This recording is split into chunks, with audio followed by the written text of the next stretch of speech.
Matagal nang naghahanap si Cathy ng babaeng mamahalin para sa kanyang adult best friend na si Patrick. Palibhasa pagkatapos ng paghihiwalay nila ni Cherry, ay siya nang naging kasama ng binata. Pero syempre alam ng dalagita na kailangan din ni Patrick ng isang permanenteng makakasama. Kapag nagsipag-asawa na silang mga kabataan, maiiwanan ng lalaking nag-iisa. Kaya desidido si Cathy na ihanap ito ng makakapareha.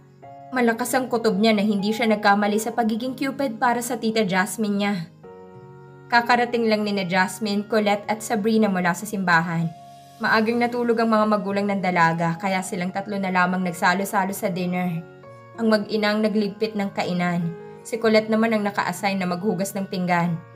Tuwing linggo kasi sa kanila na kumakain ng hapunan ng kaibigan para maiba naman ang happening, wika ni Colette. Matapos ihatid ng mag-inang kaibigan sa gate, sumama sa kwarto ni Jasmine si Sabrina. Habang nagpapalit ng damit pambahay ng dalaga, nakita ng anak na may nakadikit na note sa receiver. At dahil hindi pa gaanong marunong bumasa ay nilingon nito ang ina. "Ma, there's letter here oh." Mabilis na itinali ni Jasmine ang spaghetti strap ng kanyang house dress at lumapit sa kinauupuan ng anak. Tinanggal niya sa pagkakadikit ang kalatas at binasa. Sulat kamay ng kanyang ina. "Please return call to Cathy." Nakasulat sa bandang ibaba ang telephone number ng dalaga. Mabilis na i-denial niya ang numero. Pag-angat ng telepono, isang baritonong tinig ang sumagot kay Jasmine. Natigilan ng dalaga. Tumalo ng puso nang ma-realize na yun din ang tinig na narinig sa background noong nag-usap sila ni Cathy. "Cathy, please?" Halos mabingis si Jasmine sa malakas na music sa background na sumalubong sa kanya. "Hold your line," sagot ng tinig. Nawala ang tugtog sa background dahil tinakpan ng kausap niya ang auditive ng telepono. Hindi naglipat saglit ay boses na ni Cathy ang narinig ni Jasmine.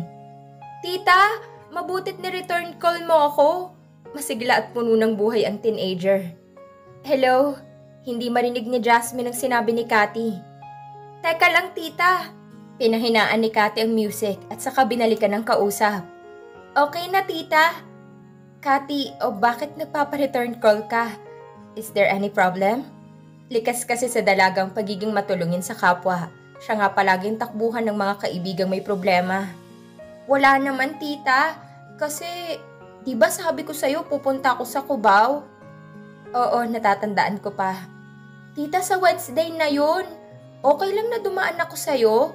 Hindi narinig ni Jasmine ang sinabi ni Cathy. Bigla kasing lumakas muli ang music sa background. "Ano ka mo?" "Ano ba? Jeric, pakihinaan sabi. Please naman." Malakas na sabi ng dalagita, kaya't muling humina ang ingay. "Sorry tita, may kaunting get together ang barkada rito eh." "Ganun ba? Ano nga palang sinabi mo kanina?" "Kung okay lang na dalawin kita sa Wednesday." "Sige." "Ay tita, sandali ha." Parang may tinawag ang dalaga sa malayo. "Tita, pakikilala kita kay Kuya Patrick, okay?" Hindi pa nakakasagot si Jasmine ay narinig niya may kumuha ng receiver. "Hello?" Nanlamig ang buong katawan ni Jasmine sa sadaling yon.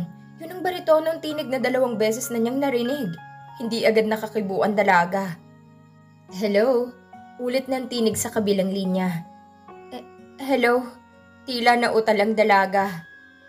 "Jasmine, this is Patrick, Cathy's friend." "Hi. Ang ganda pala ng voice mo. Husky." Thank you. I suppose, sinabi na ni Cathy sa'yo na dito siya nakatira ngayon. Nakausap ko na rin ang father niya, pero hindi ko lang sinasabi. Ina-assure ko lang naman na okay si Cathy dito."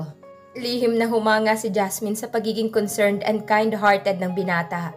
Hindi lang pala magandang boses nito, mukhang pati ang ugali, maganda rin. At dahil sa kabang nararamdaman magsalita dili si Jasmine, agad namang nahalata ng binata kung kaya't itong nag-i-initiate ng pag-uusap upang maging komportable siya rito. Ikwinento ni Patrick na siya ang eldest sa kanilang magkakapatid.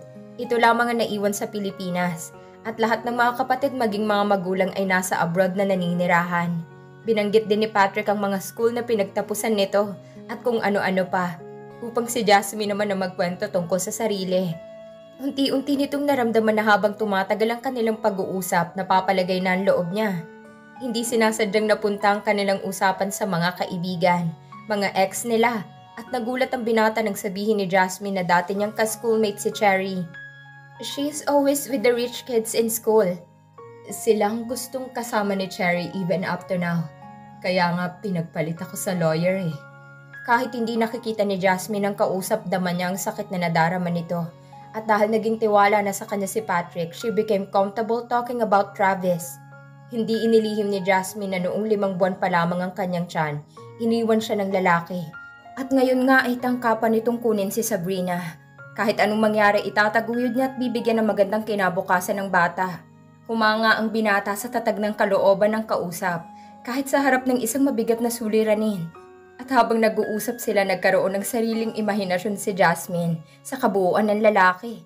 Sa tinig nito, mukhang mataas, matipuno ang katawan at lalaking lalaki. Malalim na ang gabi na nagkasundo silang ibaba ng telepono. Ngunit bago mawala ang linyang nagbubuklod sa kanila, hiniling ni Patrick na muling silang magkausap. Bumaha ang galak sa puso ng dalaga. Isa lang ang ibig sabihin niyon. Tulad niya, nais nitong palawigin pa ang kanilang pagkakakilala. Isang bagay na hindi tatanggihan ni Jasmine. Mahimbing na natutulog si Sabrina sa kanyang kama nang tuluyan ng maibaba ang telepono. Tinanggal ng dalaga ang mga sapatos nito at kinumutan habang umaalingaw-ngaw pa rin ang tunog ng tinig ng binata. Kanina pa nagdadial ng rent-a-car si Colette. Isang papel na puno ng listahan ng mga posibleng tatawagan ng nasa harapan. Kung bakit naman alanganin ang oras ng shooting mo? Naibulalas nito habang minamarkahan ng X ang mga tinawagang rent-a-car na mataas ng singil. Hanggang ngayon wala pa akong makontak. Nang wala pa rin siyang kiboy, tiningnan niya si Colette. Sa itsura niya mukhang malayo ang nililipad ng isip. Friend! Sabay siko nito sa braso ni Jasmine. Ha? Ay naku, ano na naman daw ang iniisip? Umiling lamang ang dalaga. Inilihim niya rito na kanina pa laman ng isip niya si Patrick. Hindi niya maunawaan kung bakit tinig lamang ng lalaki, grabe ng epekto sa kanya. Ibinalik ni Colette ang atensyon sa ginagawa at nag-isip kung sinong pwedeng tawagan. Teka, kung kausapin ko kaya si Pedro, yung kaklase kong may taxi, pwede na yun kesa sa wala. Tamang-tama 11:30 ang call ship mo. Napahawak si Jasmine sa noo. Ginoo naman, Colette. Pagmamanihuhin mo ko ng taxi. Basta siguradong marunong kang mag-drive, alalahanin mo. Pag may nangyari sa sasakyan ni Pedro, tayong mananagot. Kwento ko naman na sa'yo na akong nagmamaneho ng lumang sasakyan ni Papa kapag umuwi kami sa Batangas eh. Hindi pa rin kumbinsido si Colette. Lisensya, Day, may lisensya ka ba? Narenew ko na po nung birthday ko, just in case kailanganin, tulad ngayon. Ginagawa ko ring ID ko sa bangkong lisensya, no? Sabi mo yan, ha? Dali, tawagan mong high school classmate mo nang matapos ng problema natin. Magmistula man akong taxi driver. I-denial ni Colette ang telepono ng kaklase at kinausap. Matamang nakinig si Jasmine sa pakikipag-usap nito. Nang nag-sign ng okay si Colette, nakahinga ng maluwag ang dalaga. Sige, Pedro. Thank you so much sa'yo. Alam kong hindi ka tatanggi sa akin. Ginaya pa ng babae ang pagsasalita ng kausap. Pagbaba ng telepono, nag-appear pang mga palad nila sa tuwa.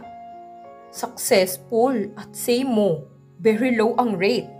Okay na lang daw na TY, basta i-full tank mo lang. Sayang na lang ang kanyang paghanga sa akin nung araw. Pasaway ka, kahit kailan masyado ka. Natatawang saad ni Jasmine. Naghanda ng magkaibigan sa kanilang dadalhin sa shooting. Sa shooting, kahit anong gawin ni Jasmine ay sumasagi sa kanyang alaala ng binata, pati na ang kanilang pinag-usapan. Kung naging girlfriend nito si Cherry, pihong may itsura nga si Patrick. Knowing her, hindi naman kukuhang babae ng hindi pwedeng ipagmalaki. Kaya sa kabila ng pagpapapansin ni Dominic Chavez sa dalaga, no pansin ito kay Jasmine. Ngit-ngit na ngit-ngit naman si Eloisa sa kanya dahil ang akalay trip lang niyang pagiging independent para mas lalong magkagustong lalaki sa kanya. Natapos ang shooting, si Patrick pa rin ang iniisip niya. Madaling araw na, nagkwekwentuhan pa sina Patrick, Cathy at Noemi sa garahe kung saan ay naglagay sila ng foldable table at mga upuan. Malapit na ring maubos ang mga junk food sa kanilang harapan. Ang galante talaga ni Tito Patrick kapag nakakasingil ng upa. Nagpapalibre. Masayang saad ni Noemi. Tinapik ng binata ang pamangkin. Siguro may gusto kang ihirit, ano? Disco, Tito. Pumalakpak naman si Cathy, sabay itinatambol ang dalawang mga paa. Kaliwa ang pareho kong paa, so out ang disco. Corny naman. Sabay ng dalawang magkaibigan at sabay ding pumalakpak habang binibigkas ang salita. Hindi ba pupunta tayo sa tita ni Cathy? Pagkatapos dun, libre ko na lang kayo ng sine at kakain tayo sa labas. Sa ganun, hindi na kailangan pang mag-abala si Jasmine. Uy! Kantsaw ni Cathy sabay inilagay ang dalawang palad sa puso. Nagdakwatro naman si Noemi at nakangising tiningnan ng kanyang tito. Totoo na ba yan? Kantsaw pa nito. Gusto ko lang namang mamit si Jasmine. Ano ba talagang itsura niya? Si Cathy ang tinanong. Maganda nga eh. Medyo matangkad. Iminestra nito ang kamay 3 pulgada mula sa ulo nito. And then she is morena, pero medyo mistisa ang features niya. Malakas baga ang dating. Mahaba ang hair niya at saka ang ganda ng katawan. Pero para sa akin, mas maganda siguro siya kung walang makeup. How old naman kaya siya? Tanong naman ni Noemi. At least 24 or 25? Ngek, 30 na si Kuya Patrick. Age doesn't matter. Depensa ni Cathy sa sinabi ni Noemi. Wala, gutom lang yan. Ganti ni Noemi sa kaibigan. Tiningnan ng huli ang junk food at juice na nasa harap nila. Naku, wala na tayong pagkain. Tito Patrick, bili tayo sa convenience store, please. Sige, sama ako. Presenta ni Cathy. Wag na no, ayusin mo na lang ang table natin para magkaroon ng space ang iuuwi namin pagkain ni Tito Patrick. Giit ni Noemi sa kaibigan. Ikaw na nga palagi ang kasama dyan eh. At saka, subukan mo ring tawagan si Jasmine para i-confirm na dadaan tayo. Hiling naman ni Patrick. Kabiro siyang hinampas ni Cathy. Ito talaga? Pa-effect pa? Kukonfirm daw? Ang sabihin mo kahit walang confirmation, pupuntahan mong bahay ni Tita Jasmine. Lagi yata kitang nahuling nagde-daydreaming. Heh, saway ng binata. Basta bilhin niyo akong piatos ha? Yun lang pala, sure. Tumayo si Patrick at kinuhang car key sa bulsa at tuloy-tuloy na naglakad palabas ng bahay kung saan nakapark ang sasakyan.